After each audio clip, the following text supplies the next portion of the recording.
welcome back to my channel. As we enter into the fall season, we have so much fun fall baking projects that we can do. Last episode we made some apple crisps or apple crumble with Oma. In this episode we're going to fully embrace fall by making these really cute pumpkin steam buns,南瓜馒头, and inside has the cinnamon apple cream cheese filling, and so the whole thing just screams fall. Look, they are squishy, they are fun to play around with, it's therapeutic, they are yummy, and it's fun. So let's get started. First we're going to skin and dice our apples. And then in a saucepan we're going to saute our diced apples over medium-low heat. Add about 2 teaspoons of cinnamon. At any point, if you feel that it's too dry, add some water. Keep stirring. This is optional, but I'm also adding 1 tablespoon of rum.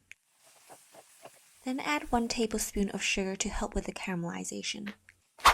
Add more water as needed. What we want is a juicy kind of apple sauce. When the apples are half softened and it's bubbling like this, then it's ready.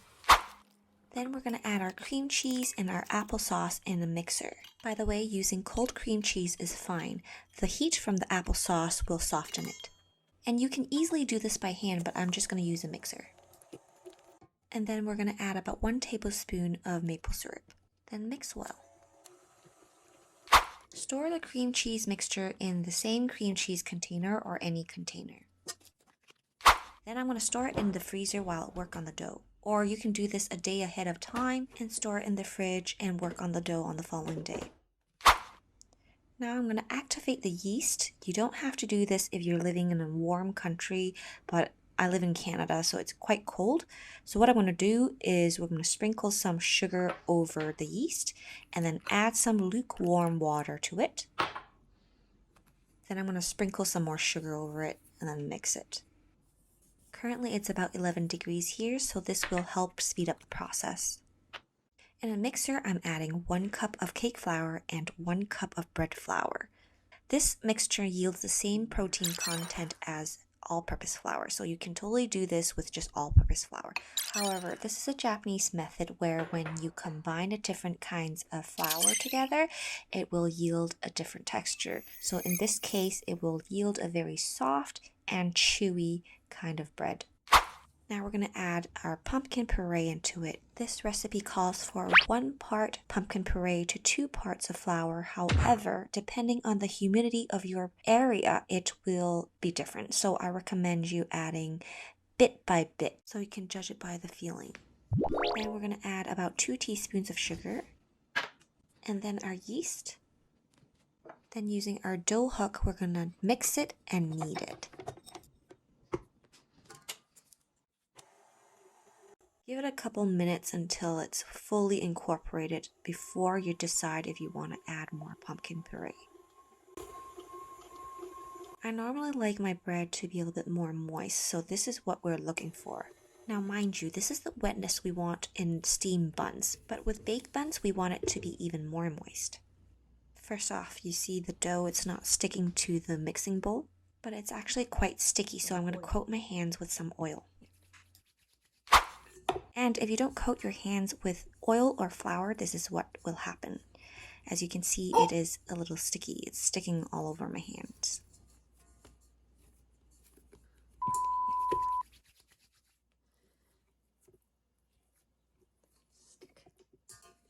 And then I just want to demonstrate how it's not really sticking to the mixing bowl, but it kind of is.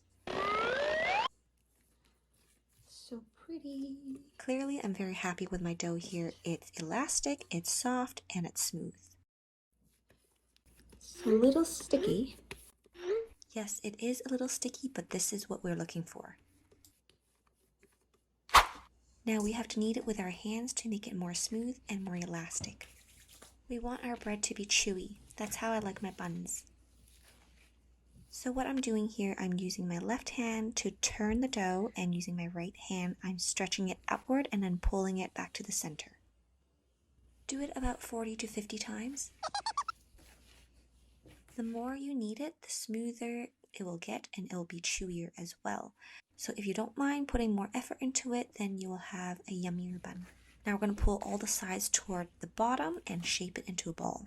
Look at this! It's so smooth now. And I just want to say that by kneading it with your hands, it's really different than just using the mixer. I would recommend you to at least knead it at least 20 times, but if you don't want to, that's fine too. You can just use the mixer, but it's frowned upon. Now we're going to roll the dough out into a log. Apply more oil to your hands as needed. Keep rolling. We want it to be a pretty long log. Notice that I keep patting the sides to flatten the two ends. Then divide your dough into equal sizes. I had it roughly 2 by 2.5 inches. Then cover it to let it rise for about 30 minutes or double in sizes. By the way, you can also mist the dough before you cover it up to prevent it from drying. Now the balls have expanded in sizes, and we're going to find the cut side and place it against the mat and flatten it gently. Try and keep it into a round disc. Now we're going to roll it out. With my dominant hand, I'm moving my rolling pin while my other hand is rotating the dough. Pro tip, we want to put more pressure on the edges and less pressure towards the center so that we can have a thicker center to hold the filling. Now we're going to take out our filling from the fridge or the freezer.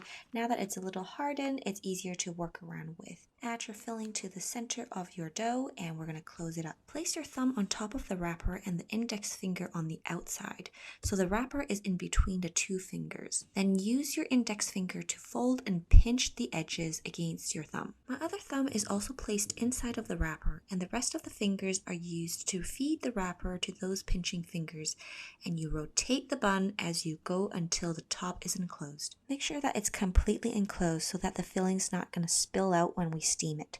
Just to be safe, I'm pinching all the folds together to minimize any possible leaks. And then we're going to shape it into a perfect ball.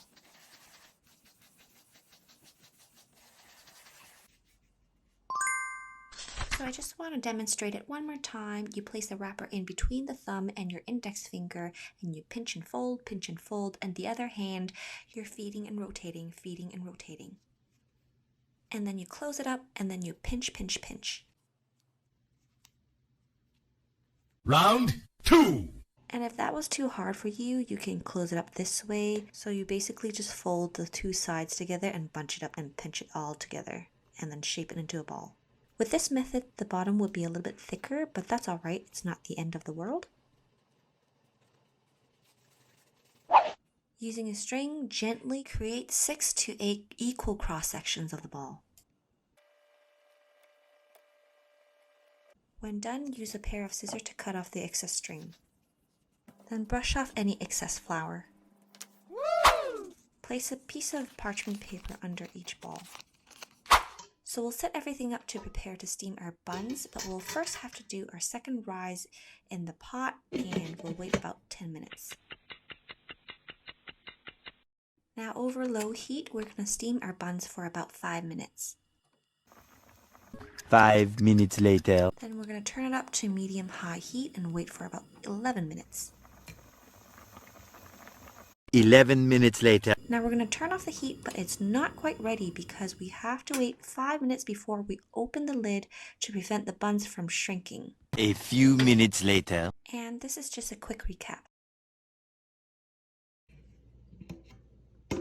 Woo! Now we have to wait till the buns are completely cooled off before we cut the strings off. I know, more waiting, I'm sorry, but if you don't wait and you peel off these strings, it will peel off the skin of the bread as well, so we don't want that. Finally, we're going to put a dry goji berry into the center of the pumpkin bun to make a stem. Wow! Alright, it's time to try it.